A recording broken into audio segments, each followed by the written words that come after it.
Next problem. The region between two concentric conducting spheres of radius A and B is filled with a material of resistivity rho is equal to rho naught into R. Variation है rho is equal to rho naught into R, where R is the distance from the center of the sphere. Find the equivalent distance between the spheres. अब ये देखिए, यहाँ पर देखिए, यहाँ पर इसका इनर रेडियस है, आउटर रेडियस B है, और इसके गैप को एक वेरिएबल रेसिस्टिविटी वाले कंडक्टिंग मटेरियल से हम भरे हैं, which is given by rho is equal to rho naught into r, जहां आर उसके सेंटर से, स्फीयर के सेंटर से आर उसका डिस्टेंस है, राइट।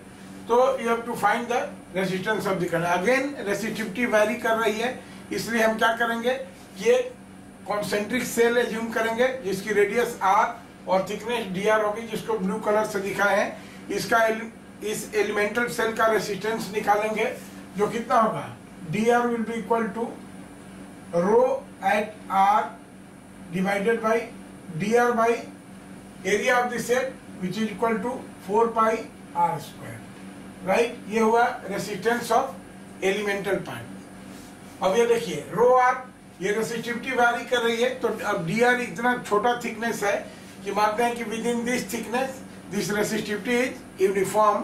तो अब यहाँ पर इसका वैल्यू लिखेंगे, therefore R is equal to integration of D R, right, which is equal to, देखिए अब रो आर का वैल्यू है rho naught into R, this is rho naught into R into D R divided by 4 pi are square. इसका integration limit क्या होगा, देखिए R is varying from A to B, R is varying from A to B.